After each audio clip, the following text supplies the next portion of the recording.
5ই August কিন্তু আমাদের অনেক শিক্ষা দিয়ে গেছে। সংখ্যাগরিষ্ঠতা, ক্ষমতা, দাম্ভিকতা, অহংকার, কর্তৃত্ববাদী মনোভাবের কি পরিণতি হয় 5ই আগস্ট সকলকে শিক্ষা দিয়ে গেছে। এজন্য ব্যস্ত হওয়ার দরকার নাই। নির্বাচিত সরকার, নির্বাচিত প্রতিনিধিরাই দেশ চালাবে। প্রশাসনিক পরিবর্তন আপনি করতেই পারেন, কিন্তু একটা সরকার গঠন হয়েছে, পার্লামেন্টের সেশনে আসেন। জুলাই সনদকে আপনি এড়িয়ে যাচ্ছেন, যে জুলাই সনদে বিএনপি সহ আমরা সবাই স্বাক্ষর করেছি।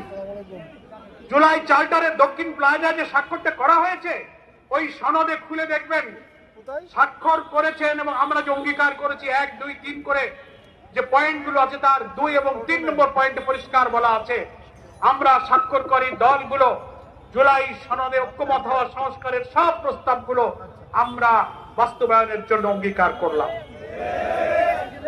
সংবিধান সংস্কার আদেশ হয়েছে, সেই অনুযায়ী গণভোটে কোটি কোটি মানুষ ভোট দিয়ে হাকে জয়যুক্ত করেছে।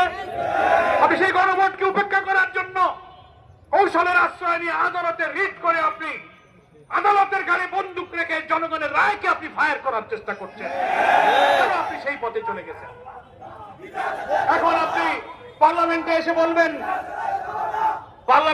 বলবেন ব্যাপারটা সাবজুডিস, তাই এখন আর আলোচনা হবে না, জুলাই সনদকে আপনি ঝুলিয়ে দেবেন। এসব নাটক তো আমরা বুঝি, অথচ জুলাই সনদে 48টি সাংবিধানিক গুরুত্বপূর্ণ বিষয় আমরা পরিবর্তন করেছি। আপনার নট অফ ডিসেন্ট আছে, কিন্তু গণভোটে যখন অনুমতি হয়ে গেছে, সেটা আপনার উচিত ছিল সংবিধান সংস্কার পরিষদের শপথ নিয়ে আপনি সেটা অনুমোদন করবেন, পার্লামেন্টে আসবেন। আপনি বললেন যে না, সংবিধানে এই শপথ নাই। মানে যার জন্য যেটুকু কাজে লাগে সংবিধান